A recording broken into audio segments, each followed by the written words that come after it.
One evening, I was walking down the sidewalk. A stranger was walking toward me, and out of nowhere, my brain said, "Push him." My body moved before I could think, and what happened next, I'll tell you later. But first, you need to understand why your brain does this. You're standing on a balcony, and out of nowhere, your brain whispers, "What if you jumped?" You're holding a knife in the kitchen, and for a split second, your brain says, "What if you just..." You're standing on a train platform, the train is coming, and your brain flashes, "What if you stepped forward? What if you pushed someone?" You'd never do it, but the thought was there. You're in a quiet meeting, and your mind screams, "Say something terrible, right now." You didn't choose these thoughts, you don't want them, but they come anyway. And the worst part? You've been terrified that having them means something is deeply wrong with you. It doesn't. These are called intrusive thoughts, and almost every single human being on Earth has them. A study at Concordia University found that 94% of people experience unwanted, disturbing thoughts on a regular basis. That's not a minority, that's nearly everyone. The only difference is, most people never talk about it.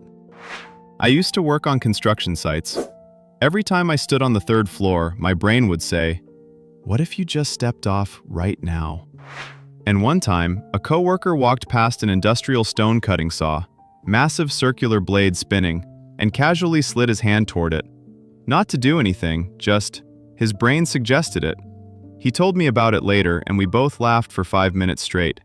Because it wasn't just me, and it's not just you. So why does your brain do this? Your mind is a threat simulation machine. It doesn't just react to danger, it imagines it. Every possible worst-case scenario, every dark what if, that's your brain running a fire drill.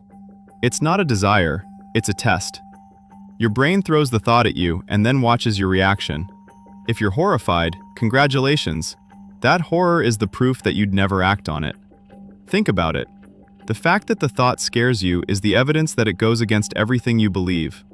A truly dangerous person wouldn't flinch. You flinch every time. But here's where it gets tricky. The more you try to suppress an intrusive thought, the stronger it gets. Psychologist Daniel Wegner called this the white bear effect. Try not to think of a white bear right now. You just did. The brain treats suppression as a signal that this thought is important, so it replays it louder. That's why people who fight their intrusive thoughts the hardest are usually the ones who suffer the most. Not because the thoughts are dangerous, but because the resistance creates a loop. The real solution? Counterintuitive. Let the thought exist. Don't fight it. Don't engage with it. Just let it float past like a weird cloud. Oh, my brain said something dark again. Cool. Anyway, therapists call this cognitive diffusion.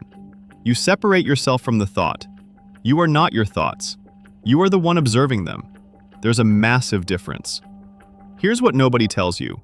The people with the most disturbing intrusive thoughts are often the most moral, most empathetic people in the room.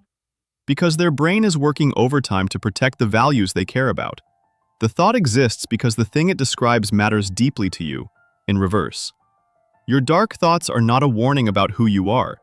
They're proof of who you'd never become. So the next time your brain whispers something terrible, don't panic. Just say, "Noted, but that's not me." Because it never was. Oh, and that evening on the sidewalk? I didn't push him. My brain fired, my body flinched, and instead, I just yelled. Out of nowhere. Scared the guy. Scared myself even more.